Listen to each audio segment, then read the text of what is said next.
Abra sua Bíblia aí no Evangelho de Mateus, capítulo número 24.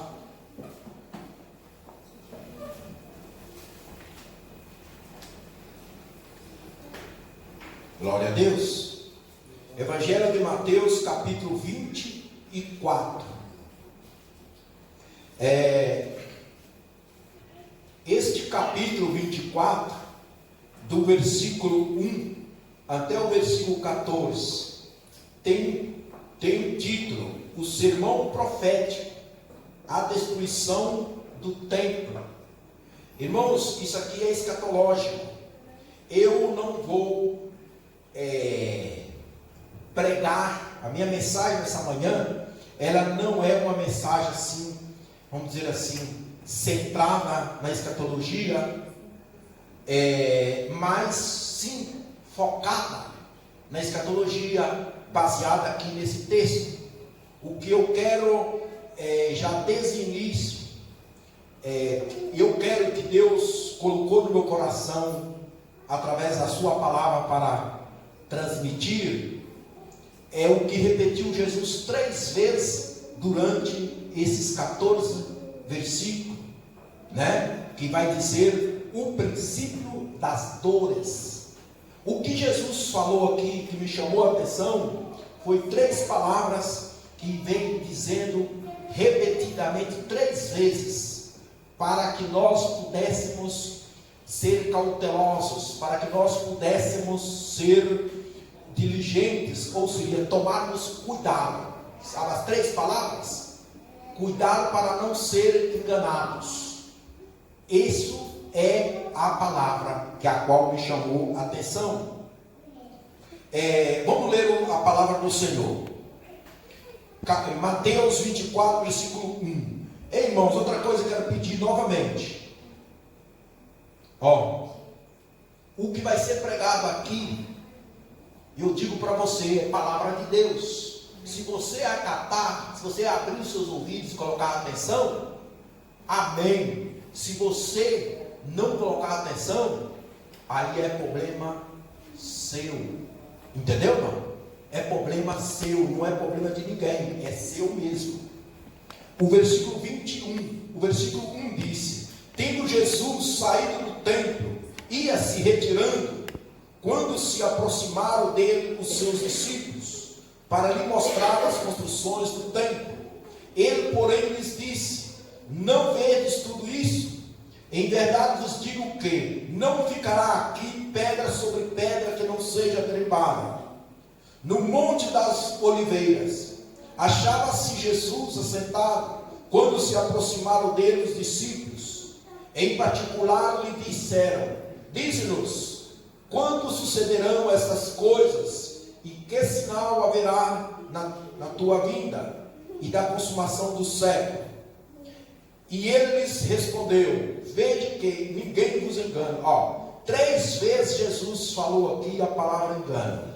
Foi isso aqui que me chamou a atenção, para que nós venhamos tomarmos cuidado para não sermos enganados. Olha aqui, aparece a primeira vez, ele diz o versículo 4: e ele lhes respondeu: vede que ninguém vos engane. Versículo 5: porque virão muitos em meu nome, dizendo: eu sou o Cristo. Olha, a segunda palavra: e enganarão a muitos. E certamente ouvireis falar de guerra e rumores de guerra. Vede, não vos assusteis, porque é necessário assim acontecer, mas ainda não é o fim. Porquanto se levantará nação contra nação, reino contra reino, e haverá fome, terremotos em vários lugares. Porém, tudo isso é o princípio das dores. Então sereis atribulados e vos matarão, sereis odiados de todas as nações por causa do meu nome. Nesse tempo, muitos hão de escandalizar, trair-se e odiar uns aos outros. Levantar-se-ão muitos falsos profetas e enganarão a muitos. A terceira palavra, enganar, apareceu aqui no versículo 11. Versículo 12: e por se multiplicar a iniquidade, o amor se esfriará de quase todos. Aquele, porém, que perseverar até o fim, esse será salvo. E será pregado este evangelho do reino por todo o mundo, para testemunha a todas as nações, então virá o fim. Aleluia. Obrigado, Jesus, obrigado, Espírito Santo de Deus. Te peço, Senhor, que o Senhor, com a tua graça e a tua misericórdia, abra o nosso entendimento e a tua palavra, Senhor Deus, revelada pelo teu Espírito, venha encontrar lugar em nossa mente, em nosso coração, e nós possamos, ó Pai bendito, praticá-la. Espírito Santo de Deus, ajuda-nos, que nós venhamos ouvir a tua palavra e ouvi-la com entendimento. Abençoa-nos nesta manhã com a tua palavra rema, para louvor, para a glória do teu santo e bendito nome. Amém, Jesus. Amém. Como já falei no início, não vou aqui aprofundizar no que se fala da escatologia, mas que dos tempos do fim, mas sim, eu poderia afirmar que nós já estamos nos tempos do fim. Possamos dizer claramente que todos os acontecidos, ou os acontecimentos, e os que estão acontecendo, já estão correndo nas Escrituras. Não é verdade? Estão correndo nas Escrituras todos os acontecimentos que há muito tempo já viemos vivenciando. Nós sabemos aqui, quando os 3 primeiros versículos, quando se falou aqui o sermão profético, a destruição do templo, né? Algo que me chama a atenção aqui também, antes de nós falar acerca do engano, o que me chamou a atenção aqui nesse texto é essa palavra engano. Mas antes de falar acerca do engano, dos enganos, ou seria de nós focar um pouco mais no que é o engano, a enganação, ou não ser enganado, ou ser livre dos enganos, aqui nesses primeiros versículos nós vemos que o versículo 1 diz que tendo Jesus saído do templo, né? Diz que Jesus entrou naquele grande templo construído por Herodes, e disse que ao sair do templo, os discípulos saíram com ele. É o que vai registrar no versículo 1. Quando se aproximaram-se dele os seus discípulos, para lhes mostrar a construção do templo. Então, os discípulos estavam com Jesus. Então, só que nós sabemos que por maior parte do tempo, Jesus e os seus discípulos estavam mais nas comunidades, né? Na Galiléia, Judéia, assim sucessivamente. E quando chegaram aqui e eles observou a formosura dessa construção, disse que eles chamaram a Jesus, né? E começaram a dizer a beleza dessa construção. Foi aonde que poderia dizer que, como eles talvez eram homens que viviam mais nas comunidades, então toda aquela estrutura, toda aquela formosura daquele templo chamou muita atenção dos discípulos. Só que esses discípulos não sabiam que nesse tempo os sacerdotes haviam ali cometido pecados severos ali nesse templo, e também os anciões e o povo também havia cometido duros pecados ali naquele templo. Só que os discípulos não estavam vendo isso, porque eles viam por fora do templo a formosura daquela construção bem talhada. Então chamaram a atenção a aparência exterior do templo. Só que Jesus, quando estava ali, saiu do templo, nós vemos aí que os discípulos fizeram pergunta para Jesus. Foi onde que Jesus falou da destruição do templo. Só que Jesus já havia falado no capítulo 19 de Lucas, ele já havia falado respeito da destruição do templo.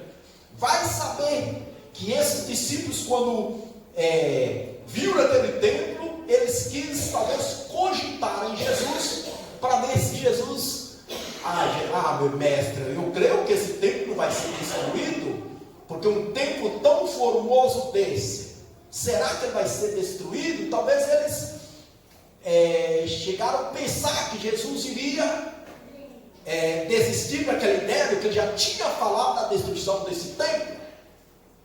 Mestre, isso não iria acontecer. Só que Jesus estava falando, ele profetizou a respeito da destruição do templo físico, mas ele estava falando também da sua morte já. Ele estava falando também aí, no configurado, na sua morte. Aí quando eles discípulos perguntaram assim, e mostrou aquilo para Jesus, Jesus lhe disse: não vede tudo isso? Em verdade vos digo que não ficará aqui pedra sobre pedra que não seja derribada. Né? Aí no versículo 3 diz: no Monte das Oliveiras achava-se Jesus assentado, quando se aproximaram dele os discípulos em particular, e lhe pediram: diz-nos quando sucederão isso? Apareceu três perguntas. Quando sucederá?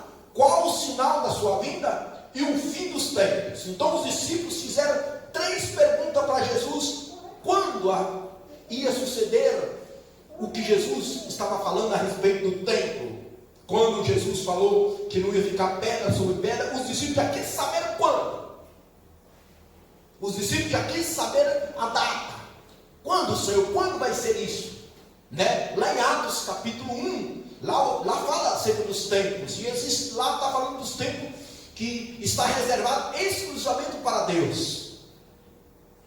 Né? Muitas vezes nós queremos saber até o que não deveria saber, né? E os discípulos quis saber a respeito quando iria acontecer. E Jesus ele não fixou uma data, mas ele, a descrever aqui esse sermão, esse acontecimento, esse texto, nós vemos aqui ele dando alguns detalhes claramente de como iria suceder. E ele falou assim: que sinal também haverá da tua vinda? Né, da consumação do século. Já queria saber os sinais. Então me chamou a atenção aqui nesse primeiro versículo também essas 3 perguntas: quando sucederá? Qual o sinal da sua vinda? E o fim dos tempos. Entende? Isso quando Jesus estava no Monte das Oliveiras junto com seus discípulos. Aí Jesus vem e responde para eles, e ele lhe respondeu: vede que ninguém vos engane. Olha a primeira palavra que Jesus falou para os seus discípulos: vede que ninguém vos engane. Entendeu? Irmãos, falando de engano, né? Me chamou a atenção, primeiro, que foi Jesus quem falou que ia haver engano. Ele falou. Não é um profeta ou qualquer lá que falou. Não foi. Foi Jesus quem disse. E falou para os seus discípulos: vede que ninguém vos engane. Engane. Vede que ninguém vos engane. Então, se Jesus falou, o que me chamou a atenção assim: se Jesus falou que ia haver engano, entende? Então iria haver engano. Ou seja, está havendo engano. E pessoas iam ser enganadas. Entendeu? Jesus falou para os discípulos: venha, cuide de vocês. Ia haver sim possibilidade de pessoas serem enganadas. Ou seja, ia haver enganadores e pessoas serem enganadas. Mas Jesus falou para os seus discípulos: se cuide, vigia, porque vai querer enganar você. Vai querer enganar você.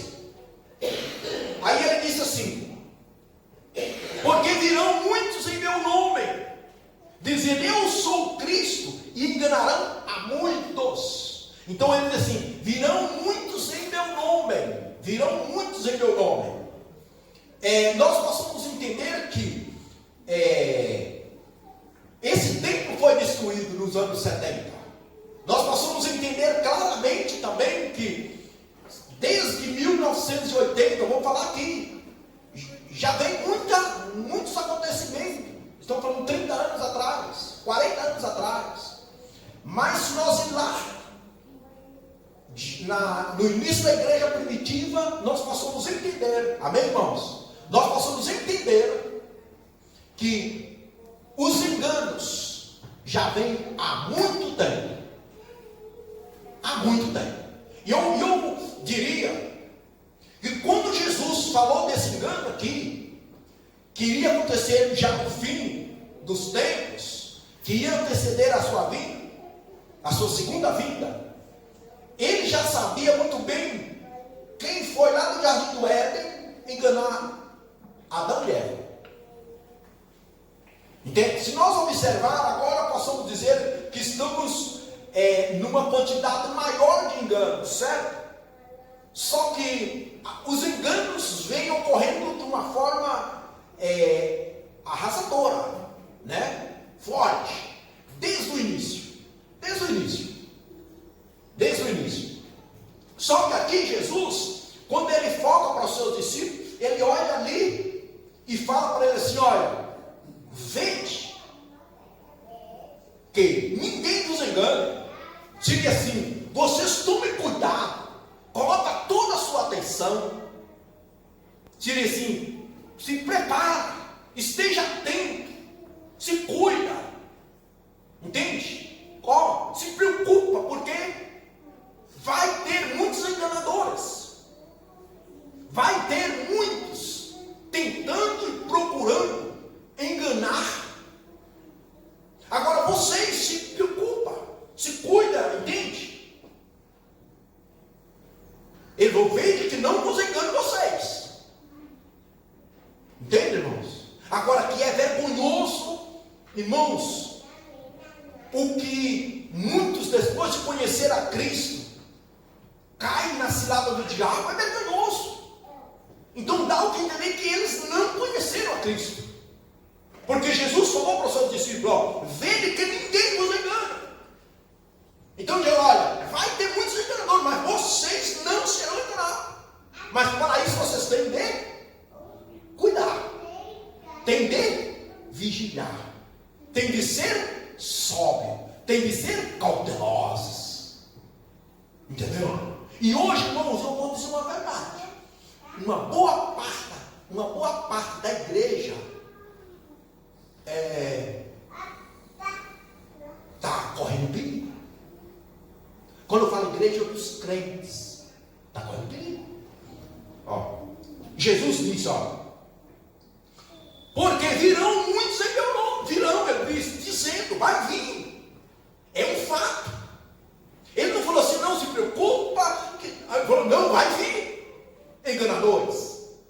Vai vir enganadores. E ele disse assim: e enganarão a muitos. Ele não falou: não se preocupa, vai vir um enganador aí. Mas entendeu?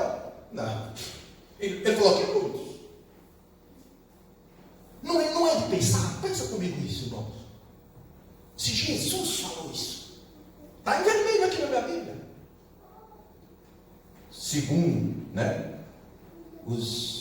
as impressões e quem escreve a Bíblia e fala, todas as partes que estão em vermelha na Bíblia, que foi Jesus quem falou.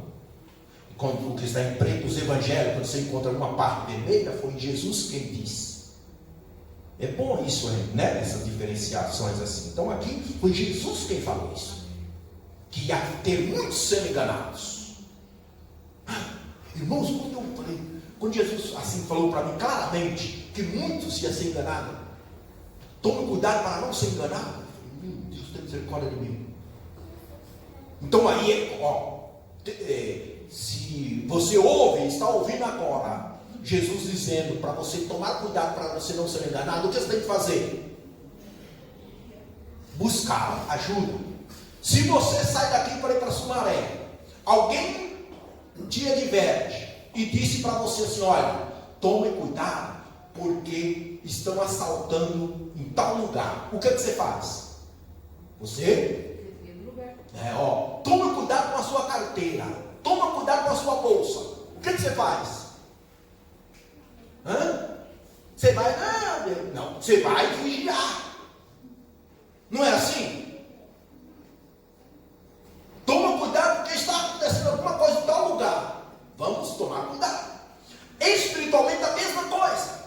Ele está dizendo assim: e certamente ouvireis falar de guerras, rumores de guerras. Olha bem, irmãos, segundo está escrito no Evangelho de Lucas, no capítulo 2, lá no versículo 13, 14, quando Jesus nasceu, lá diz que houve-se uma milícia de anjos anunciando a paz. Quando Jesus nasceu, foi anúncio de paz. Ou seja, assim, quando Jesus veio pela primeira vez, veio um anúncio de paz. Diz que veio uma milícia de anjos celestes. Uma milícia celeste, lá fala assim na minha Bíblia, uma milícia celeste. E anjos anunciando paz. Só que aqui na segunda vinda de Jesus, será anúncio de guerra. Só que guerras nós vimos, já ouvimos, já houve a primeira, a segunda guerra mundial, certo? E está aí para, sempre cogitações e sempre nação contra nação. Esse acontecimento não é de hoje, não é verdade? Não é de hoje. Então, mas é de notar que a primeira vinda de Jesus foi anúncio de paz. Só que a segunda vinda, que ele vai buscar aqueles que creem nele, será debaixo de anúncios de guerra. A primeira anúncio de paz, a segunda vinda, anúncio de guerra. É o que ele disse aqui. Vede, não vos assusteis. Olha bem. E ele fala para os seus discípulos assim, não se assuste. Está falando para os discípulos, não assusteis. Aí entra o que está em Isaías 26, lá os primeiros versículos, que é o versículo 3, guardarás em paz aquele em cuja confiança está em ti. Tu guardarás em paz aqueles que confiam em ti. Então, Jesus está dizendo assim, vocês que são os meus discípulos, teriam de estar em paz, se a sua confiança está em Deus. Por mais que vocês vão ouvir rumores de guerra, vão ouvir nação contra nação, reino contra reino, mas vocês estariam tranquilos, não deveria se assustar, ou seria, não deveria estar assustados. Ele está dizendo, é o que ele disse. Ele disse bem claro, vós não assusteis, porque é necessário assim acontecer, mas ainda não é o fim. Ele está, irmão, aqui contestando as 3 perguntas dos seus discípulos. E ele continua dizendo, porquanto se levantará nação contra nação, reino contra reino, haverá fomes, terremotos em vários lugares. Porém, tudo isso é o princípio das dores. Então esse princípio, irmãos, já vem há muito tempo. Há um bom tempo vem esse princípio aí de pestes, de fomes, vem vindo. O versículo 9 disse, então sereis atribulados e vos matarão, sereis odiados de todas as nações por causa do meu nome. Nesse tempo muitos hão de se escandalizar, trair e odiar-se uns aos outros. Irmãos, o que é ódio, o que é traição, o que é escândalos que tem se acontecido no meio da sociedade, no meio da humanidade, no meio da igreja, não está escrito. Está escrito aqui, Jesus disse isso. Então, os discípulos já estavam sendo advertidos que iria sim haver ódio. Só que ele falou que iria haver lá, não eles deveriam ter ódio, Seria, nós não poderíamos ter ódio, nós não, o crente, os verdadeiros discípulos, não teriam que odiar uns aos outros, os verdadeiros discípulos, os discípulos de Cristo. Então ele está dizendo aqui bem claro, também ia haver escândalos. Aí ele disse, levantar-se-ão muitos falsos profetas e enganarão a muitos. Olha aqui ele vai dizer também dos falsos mestres, dos falsos apóstolos, dos falsos pregadores, dos falsos pastores, e queria se levantar no meio deles, o apóstolo Paulo. Ele também falou disso aí, e houve-se, havia-se lá no início da igreja primitiva, já havia-se esses falsos mestres, falsos enganadores. E Jesus aqui está dizendo para os discípulos, olha, haverá falsos profetas no meio de vocês. Entenda? Haverá. E eles vão enganar a muitos. Enganarão a muitos. Não seria pouco o que eles iriam arrastar. Agora, escuta. Eu entendo aqui que esses muitos que iriam ser enganados, que Jesus disse, muitos iam ser enganados, seriam aqueles que não conheceu Jesus genuinamente. Entende ou não? Aqueles que conheceu Jesus genuinamente, na sua totalidade, né? Que confiam no Senhor, esses não se enganaram, porque eles iriam acatar as instruções, os ensinamentos que Jesus estava ensinando. É o que Jesus falou para esses discípulos. Aí ele vai dizer também no versículo de número 12: e por se multiplicar a iniquidade, o amor se esfriar de quase todos. Então, por causa da perseguição, ou seja, das tribulações, ou seja, por causa dos problemas, por causa das maldades, por causa das adversidades, isso ia gerar um esfriamento. Entende? Ia se esfriar. Aí ele está falando que aquele que perseverar será salvo. Na verdade aqui, se você ir a fundo e pesquisar e estudar isso aqui, talvez não estaria falando com exatidão acerca da salvação, porque aquele que de verdade conheceu a Cristo genuinamente, aquele que de verdade se vela por sua salvação, como ele falou para os seus discípulos, cuide para não ser enganado, vede que não para você não ser enganado. Então esses daí, eles iriam suportar as aflições, por mais que iria haver adversidade, eles iriam perseverar na adversidade. Perseverar na adversidade. Que aí, não é que você vai ter que perseverar para ser salvo, porque você é salvo em Cristo Jesus. Jesus te salvou para você ser salvo. Então nós aqui, quando falar dessa perseverança, está falando perseverar na adversidade. Essa perseverança de tomar cuidado, essa perseverança de ser sóbria, essa perseverança de ser cautelosos, essa perseverança de cuidar-se, de estar atento, de vigiar. Isso é uma perseverança. Agora, não é que você vai perseverar, ou seria ser salvo pelos seus méritos, porque eu não sou salvo pelos meus méritos. Nós somos salvos pelos méritos exclusivos de Cristo na cruz do Calvário. Então, essa perseverança aqui é por causa das adversidades, das perseguições que estavam havendo.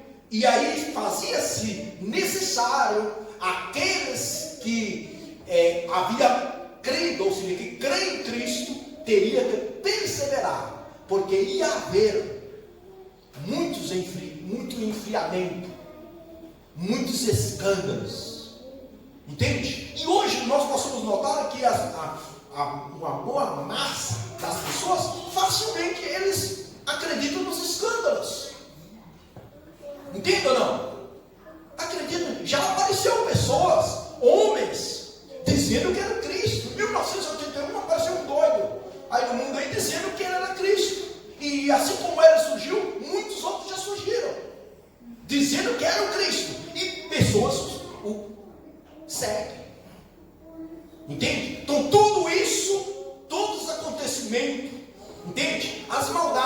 fomes, as pestes, as enfermidades rurais estão aí, tanta coisa que tem ocorrido, isso dá um enfriamento.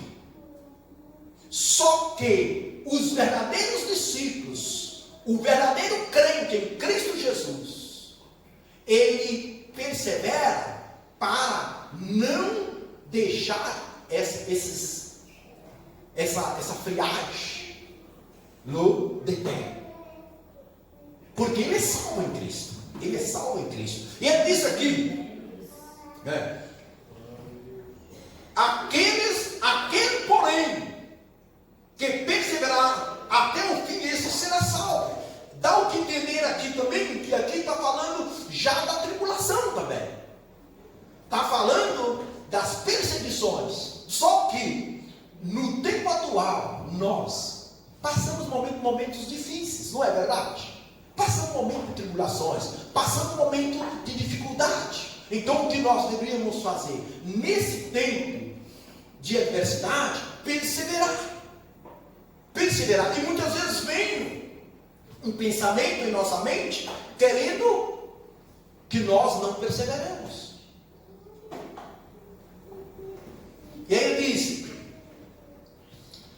e será pregado este evangelho do reino por todo o mundo, para testemunho de todas as nações, então verá o fim. Então ele disse: não se preocupe, o evangelho será pregado. Ou seja, assim, hoje possamos dizer, o evangelho tem sido pregado, o evangelho está sendo pregado, e o evangelho será pregado. Ele está sendo pregado.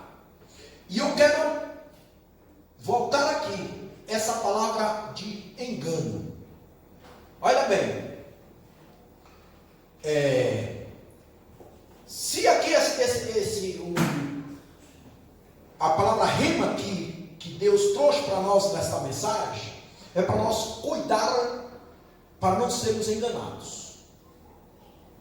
É isso aí. Para nós cuidar, para não sermos enganados.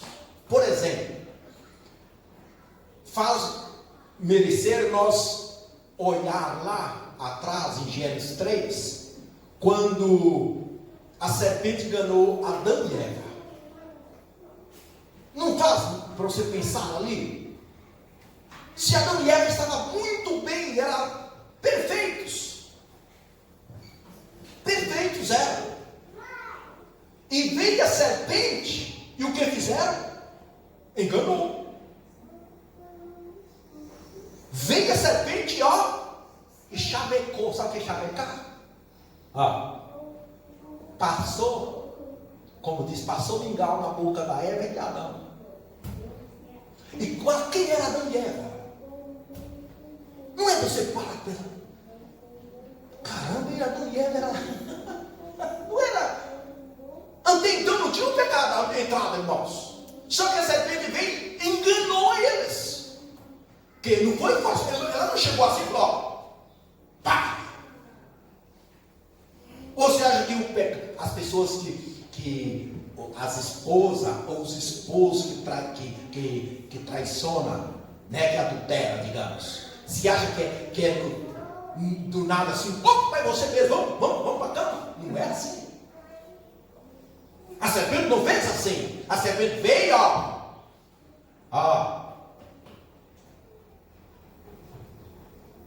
entendeu? O que Jesus falou?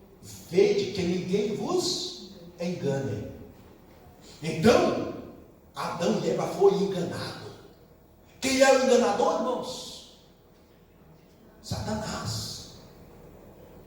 O espírito do anticristo, né? Já está aqui. Outro, eu podia ver vários exemplos na Bíblia, mas vem mais um que possamos citar. Jacó e Esaú. Não vou dizer que foi um engano tão grande, mas possamos dizer, muitos falam e ele se sentiu enganado quando Jacó passou por Esaú. Entende? Entendemos também que aí tinha um plano de Deus Mas teve sim, possamos notar ali o engano. Que quando Isaac já estava velho e queria comer uma caça, certo? Aí nós vemos que Jacó passou por Esaú. Também Esaú se sentiu traicionado quando, numa oportunidade, Jacó tomou a primogenitura dele através de um prato de lentilha, mas possamos observar que faltou da parte de Esaú cuidado, ele não se cuidou. E eu podia dizer que faltou da parte de Eva e Adão não se vigiar. Entenda? Não faltou. Houve uma falha ou não houve uma falha? Não vamos culpar totalmente o enganador, culpar Satanás. Não. Porque Jesus aqui, o que me chamou a atenção nesse versículo 4, vede que ninguém vos engane. Então, Jesus falou assim: olha, é o seguinte, não se preocupa que eu vou matar o enganador. Ele não falou isso. Jesus não falou isso. Por que Deus não foi lá e pá, na serpente então? Se cuida, meu irmão. Deus não foi lá e pá, na serpente. Como disse alguém, pá, pá, pá, pá, pá. Não fez isso. Não é? No caso de Esaú, Jacó e Esaú. Por que Esaú não vigiou?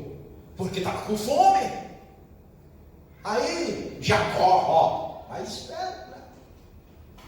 Foi lá e aproveitou da situação e ele perdeu a sua primogenitura. Aí, nós lemos no início do culto, Mateus 4, Lucas 4 também vai relatar a tentação de Jesus. Lá fala a tentação, mas possamos usá-la como engano. O Satanás quis enganar Jesus. Como o Satanás falou: se tu eres o filho de Deus, faça com que essas pedras se convertam em pão. Ele quis, foi uma tentação para ele ao mesmo tempo se enganar, porque lá na frente também ele fala para Jesus assim: olha, pôs Jesus lá em cima do penáculo, falou: joga, porque aos anjos vai te pegar lá embaixo. Quis enganar Jesus. Era uma tentação? É uma tentação, nós possamos ver nesse sentido de engano. Quando ele também mostrou toda a glória desse mundo, entende? Tudo. Falou assim: tudo isso aí eu te dou. Entende? Se você prostrar, me adorar. E aí, olhando nesse versículo, quando ele mostrou para Jesus toda a glória do mundo e falou para Jesus: adora-me, porque eu te dou tudo isso aí. Hoje, ele usa essa mesma estratégia para enganar a sociedade, para enganar até que for possível os escolhidos. Ele, é o que vai dizer o versículo de número 24. Olha o que vai dizer o versículo 24. Então, falsos cristos e falsos profetas, operando grandes sinais e prodígios para enganar, se possível, os próprios eleitos. Olha aí. Então, ele aqui está dizendo que iriam surgir, né, falsos cristos, falsos profetas, e se possível, ele ia fazer o possível para enganar até os eleitos. Claro que o elegido de Deus não seria enganado se ele tomasse o versículo 4, se ele se posicionasse, se ele teve ser vigilante, ser um servo vigilante. Porque se nós não tomar cuidado, caiu na tentação. Por exemplo, Eva e Adão não caiu? Esaú não caiu? Vemos aqui o diabo querendo fazer Jesus cair. Entende? Só que Jesus não caiu. Essas características, ou seja, espiritual que está em Cristo Jesus, deve estar em nós, está também. Só que nós temos que entender que ainda estamos na carne. E aí o que nós temos que fazer? Tomar o que Jesus falou para os discípulos: vede, tome cuidado para você não ser enganado. Entende? Ser vigilante, vigia. Que você pode ser enganado. E aí nós vemos aqui, porque, e eu já falei que uma boa parte das pessoas são enganadas, e eu creio que é a estratégia mais, podia dizer assim, usada pelo diabo, é a mesma que ele usou quando ele mostrou Jesus, toda a glória do mundo, os reinos, mostrou tudo para Jesus. O apóstolo João, na primeira epístola de João, no capítulo 2, olha o que ele vai dizer aqui, no capítulo 2, versículo 16: porque tudo que há no mundo, a concupiscência da carne, as concupiscências dos olhos, a soberba da vida, não procede do Pai, mas procede do mundo. Ora, o mundo passa, bem como a sua concupiscência. Aquele, porém, que faz a vontade de Deus permanece para sempre. Olha bem aqui, irmãos. Hoje, uma das estratégias que o diabo tem enganado a muitos, e se não cuidaram, até os discípulos podem ser enganados, é com a glória do mundo. Sabia? É com a glória do mundo, é com as coisas do mundo, é com a consciência dos olhos, da carne. É o que ele está dizendo aqui, ele está dizendo bem claro: porque tudo que há no mundo, a concupiscência da carne, a concupiscência dos olhos, a soberba da vida, não procede do Pai. Então são coisas que o diabo utiliza, são estratégias malignas. É coisas boas que são no mundo, tem coisas boas aí.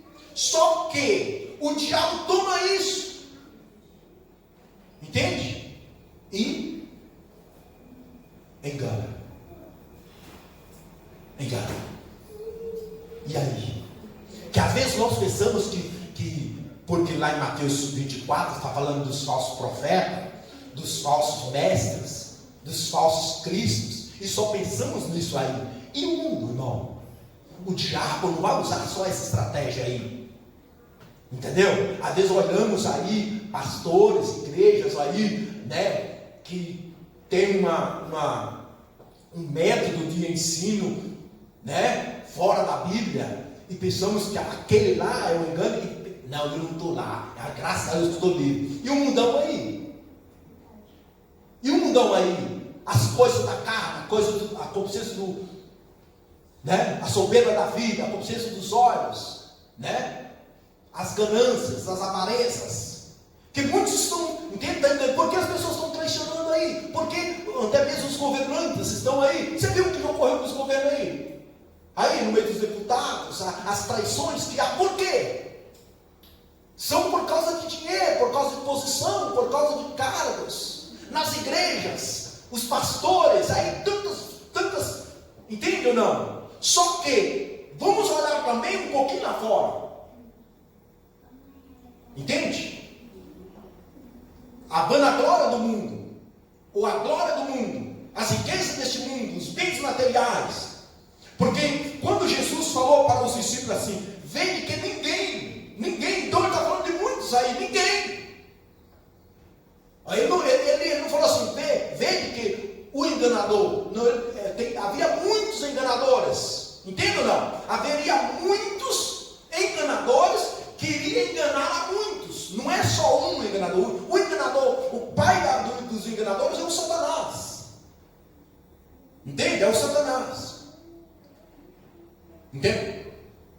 Você viu que Pedro também, até Pedro lá em capítulo 16, né, de Mateus lá, que quando Jesus estava falando acerca que ele ia ter que ir para Jerusalém, que ele ia morrer, e aí Pedro falou: não, Senhor, isso não vai acontecer. Que espírito estava aí dentro naquele momento? E Jesus falou: afasta de mim, Satanás. Falou para Pedro: vai para lá. Então havia um espírito em Pedro que queria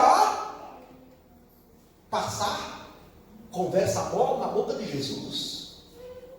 E hoje não é diferente, irmão. Vamos estarmos atentos, amém? Vamos estar atentos e como Jesus falou para os seus discípulos, vede que ninguém vos engane. Tome cuidado para que ninguém te engane, irmãos. O diabo é astuto. A Bíblia diz que ele se converte em anjos de luz. Por isso que Jesus falou no versículo 24, ele vai querer enganar, se for possível, os eleitos. Mas como? Ele vai se transformar em anjo de luz.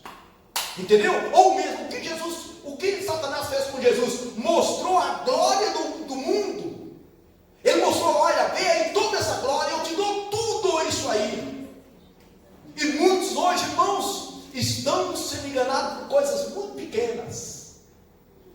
Esaú com um prato de lentilha. Sim ou não?